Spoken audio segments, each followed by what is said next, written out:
Saya sampaikan selamat datang, ini Pak Yoyo, Ya. ini Ketua IIPF Jogja, Oh, Kota. Kota. Jadi monggo nanti kalau Jogja bisa sinergi langsung ke Pak Yoyo. Terus dalamnya ada di Pandean. Kalau Bu Tina di kok Jogja tahu di depan ya. Oke, monggo nanti kita bisa bersinergi untuk kegiatan. Jadi betul kalau tadi Pak Rusli bilang, jadi iman dan strategi. Jadi kalau di IPF itu secara keimanan, jadi gini, konsep kita itu kalau di IPF ketika sudah masuk ke ranah ustadznya siapa, kemudian kajiannya bagaimana, alirannya gimana, IPF tidak masuk ke ranah itu. Jadi yang Muhammadiyah monggo dengan keilmuan Muhammadiyahnya, NU dengan NU-nya. Di IPF kita tidak sampai ke ranah membahas di sana. Yang lebih kita bahas adalah iman harus, Islam harus. Tapi ketika sudah ustadznya siapa monggo. Jadi kita tidak memasarkan, strateginya yang kita lebih gali di dalamnya.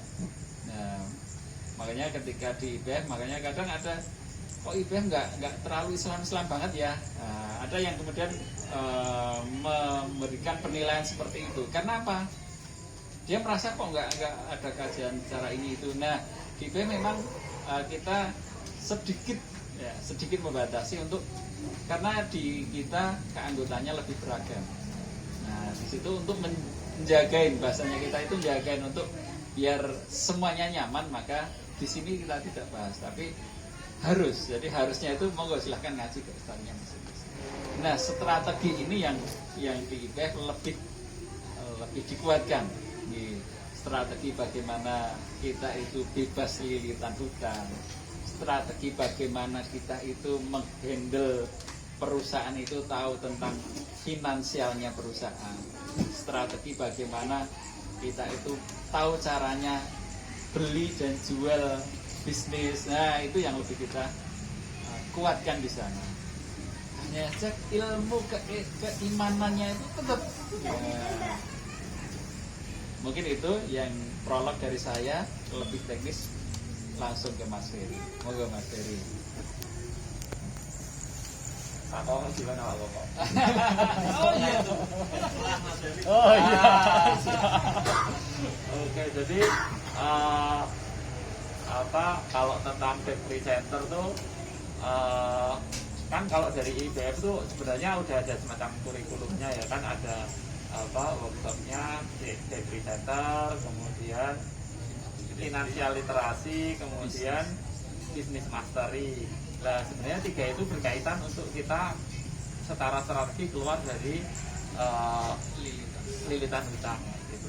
Jadi tapi kalau di lapangan seperti apa kayak gitu kan, kalau kita nemuin orang dia juga nggak langsung ikut workshopnya ya kayak gitu. Jadi kalau pengalaman kita itu pertama, dulu awalnya saya kenal sama IPF itu karena ini Mas Kiki itu baca bukunya 9 pertanyaan fundamental, yang di situ diceritain Pak Ebi punya utang 62 miliar. Kalau utangnya mangrove itu 35, berarti kita harus nyari guru yang utangnya lebih banyak. Masalahnya kayak gitu lah. Jadi mangrove itu dulu dalam posisi 35-an miliar itu. Nah, terus akhirnya nyari, terus bisa ketemu sama Ebi, terus dikasih tahu dikasih strateginya. Ya strateginya tuh kurang lebih seperti ini. Jadi pertama kita punya perusahaan itu mana aja yang menghasilkan, mana aja yang enggak, kemudian harus cabangnya banyak. Kemudian langsung dikasih saran yang enggak menghasilkan silahkan ditutup gitu. Nah, itu awalnya yang susah kita terima gitu. Kita bangunnya tuh susah, udah bertahun-tahun kalau suruh nutup kan gitu. Tapi setelah itu kita tutup, kemudian kita bisa berpikir lebih kreatif lagi karena kita fokus ngurusin yang sesuatu yang menghasilkan saja gitu. Terus kalau saya kemudian kan banyak yang konsultasi ke saya. Dari pengalaman itu saya selama ini mempunyai beberapa kesimpulan. Salah satunya kalau orang itu sudah pada di titik ikhlas, itu akan ketemu jalannya gitu. Jadi akan dikasih jalannya. Contohnya ikhlas itu misalnya nih, misalnya ngadu, Mas Ferry saya punya aset, punya hutang sekian-sekian, di total misalnya 8 miliar misalnya gitu. Kemudian saya punya mobil, punya rumah, terus punya kantor gitu lah. Ini ketika dia itu kan kemudian pasti karena nggak bayar kan kemudian diancam dilelang ya sama bank ya gitu. Ini kalau udah mau dilelang kayak gini gimana gitu. Jadi saya diajarin gini, pokoknya kalau aset ini itu masih menjadi rezeki kamu, di mana bank mau lelang itu nggak akan bisa. Tapi kalau memang udah bukan punyamu ya akan bisa dilelang dengan mudah kayak gitu lah. Ya kita ketika orang itu udah merasa pokoknya ini dilelang udah ikhlas, kemudian malu sama tetangga, ini bangkrut, ini seperti disita kayak gitu, dia udah pada titik ikhlas, itu biasanya ada jalannya kayak gitu. Entah dia itu berpartner dengan bisnis, kemudian menemukan bisnis baru, entah dia itu ada pembebasan jalan tol itu ada aja jalannya. Nanti ada ini di Jogja ceritanya pembebasan jalan tol.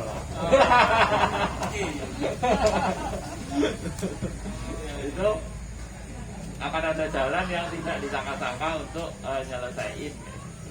Tapi yang saya ada kesimpulan satu lagi juga, ketika dia itu udah bisa merilis keadaannya gitu kan. Pertama orang itu kena masalah, kemudian dia bertanya, ini salahnya sopo sih, kok aku sampai mengambil keputusan ini, kemudian ini kok sampai punya hutang segini, kayak gini, itu yang salah siapa sih, kayak itu kan itu belum merilis ya, maksudnya belum mengikhlaskan kondisi dia. Tapi kalau dia udah merasa mengakui kok ini semua takdir Allah, jalannya udah seperti ini, kemudian gimana kita cari solusinya, itu akan ketemu ide-ide yang bagus untuk menyelesaikan. Nah, itu kebetulan dulu kita belajar ke Bandung, belajar ke Klaten, ke Purwokerto, orang yang pernah mengalami seperti itu, solusinya kayak gimana kayak gitu. Kemudian kita bikin kesimpulannya, bikin roadmap-nya untuk mengurus sendiri, kira-kira seperti itu. Tapi yang lebih ini lagi mungkin kalau PPMI mau ini adalah tentang ilmu bisnisnya tadi yang di workshop itu tadi, itu kan emang saya mencoba membandingkan, kebetulan saya juga ikut coaching juga, ikut yang lain juga. Itu kalau di IBF tuh kebetulan ilmunya itu simpel, kemudian aplikatif lah. Mungkin gitu dulu ceritanya.